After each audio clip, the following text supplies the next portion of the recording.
I just got rickety wrecked trying to surf these little baby waves.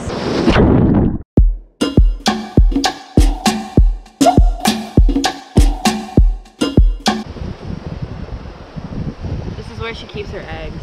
Okay. In there. The males just have like a little skinny one and their penises are right under it. They have two. Fun fact.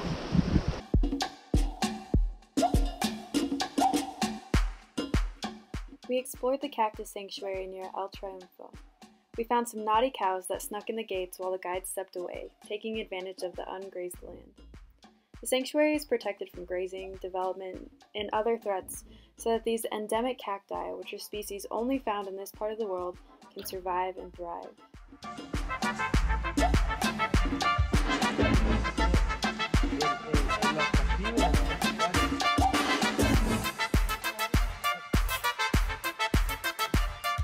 The sanctuary was an intricate forest of cacti and trees growing around and supporting one another.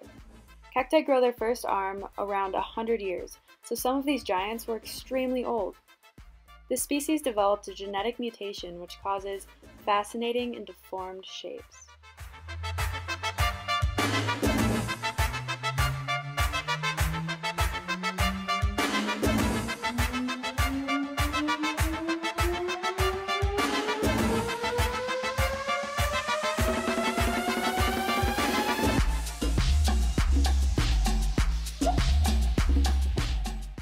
One of the most fascinating plants I learned about was cockatias.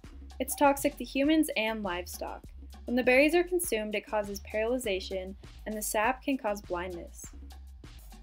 We wrapped up our day at the Cactus Sanctuary and headed towards Laguna.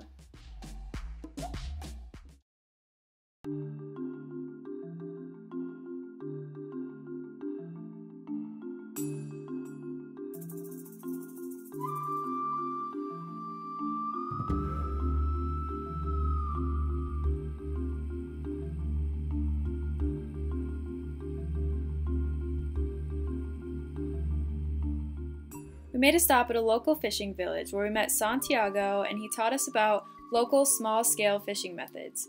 Here he's showing us gill nets, which are commonly used, but sadly create a lot of bycatch, so he's working on species-specific traps.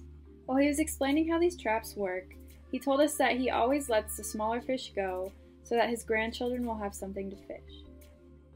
I've never met people who so passionately and practically care about conserving their resources. We finally made it to Laguna, and I was overwhelmed by the beauty. The walking paths and palapas, everything, was built in circles so that energy could flow and not stay stagnant. If you know me, then you know my dog Lola. And you may not believe me when I say this isn't her. This is her doppelganger that lives in Mexico, and her name is Smiley.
Now we finally get to the moment you've all been waiting for, the real wildlife forensics.